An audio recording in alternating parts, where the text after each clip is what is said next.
It was during the year 917 that two autonomous war fleets of Norsemen and Danes sailed out from their strongholds across the Irish Sea in England and Scotland and set forth for Ireland. 15 years had passed since they had been expelled from their strongholds in and around Dublin by a coalition of native Irishmen intent on reclaiming their lands. And now, after building up their forces once more, they sought to reconquer the rich trading port first established by their ancestors over 100 years before. The fleets were led by two men, Ragnall on the one side and Sitric on the other, both ambitious young pagan warriors seeking fame and fortune.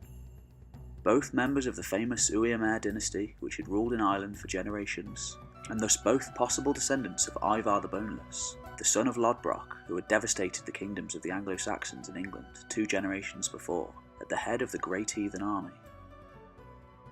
The many battles that took place during that fateful year of 917 would shatter the short period of peace which had followed the Viking exodus of 902.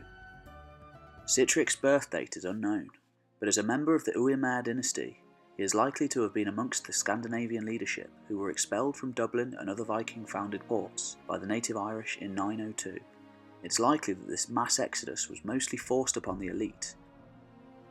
Members of the dynasty would have still commanded significant respect and influence upon the island in their absence, and certainly did so across the sea in the north of England, a place of strong Scandinavian influence. In his 15 years of exile, it is thought that Sitric ruled territories in the Danelaw of England, the eastern portion of the Anglo-Saxon kingdoms which had been conquered a generation earlier by the Great Heathen Army. Little is known about this period of his life, but Sitric resurfaces again in 917 at the head of a large fleet, along with his kinsman Ragnall. 3 years prior to this, in 914, a large Viking fleet had travelled to Waterford and likely re-established some control in that area.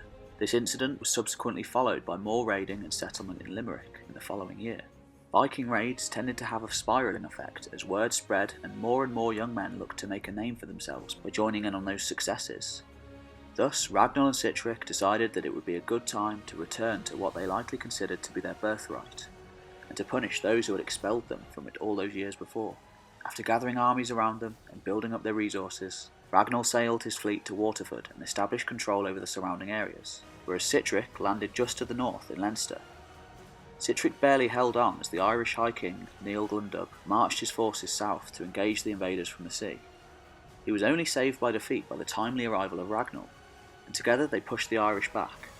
This battle was shortly followed by another, where this time Aguair mac Éileachta, the King of Leinster, attempted to repel the raiders, being killed in the process and his army driven away.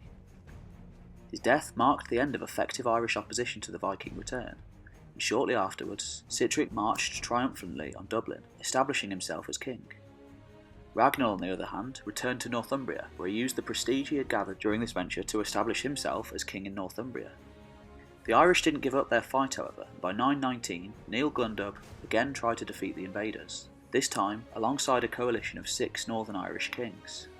During the resulting battle at Islandbridge, the Irish astonishingly lost all of the high kings present, and Sitric won a resounding victory against them, thus fully establishing his hold over the areas around Dublin. In 920, his people's position in Ireland secure, Sitric left Dublin to travel to Northumbria, where he succeeded his kinsman Ragnall as king upon his death. Although Ragnall had previously submitted to the English king Edward the Elder, the son of Alfred the Great, Sitric decided to renew raids against the English in a bold act of defiance. Although little is known of his reign during the following years, with the Anglo-Saxon Chronicle claiming that all lands south of the Humber had submitted to Edward, coins have been found bearing Sitric's name at archaeological sites in Lincoln, thus suggesting a certain amount of Viking reconquest by Sitric during the years 921 to 924. It has often been suggested that Edward's power waned towards the end of his reign, and this could be an indication of a temporary renewal of Danish and Norse power in the north of England. In 924, a new king was crowned in England, Athelstan, and he was a force to be reckoned with. In 926, the Anglo-Saxon Chronicle reports that Athelstan travelled north to meet Sitric at the ancient Mercian seat of power at Tamworth. Little is known of the meeting, but in the aftermath, the English king married one of his sisters to Sitric, and is said to have accepted his conversion to Christianity.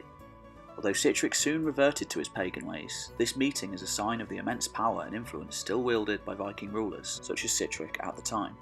Sitric died in the following year and was succeeded by his kinsman Godfred. In the years that followed, Athelstan really did unite all of the lands south of the Humber under his control, and went even further, calling himself for the first time in history the King of the English.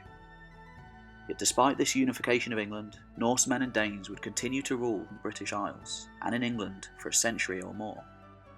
Vikings would rule in Ireland to a certain extent for another 2 centuries, and on the Scottish Isles and the Isle of Man for even longer.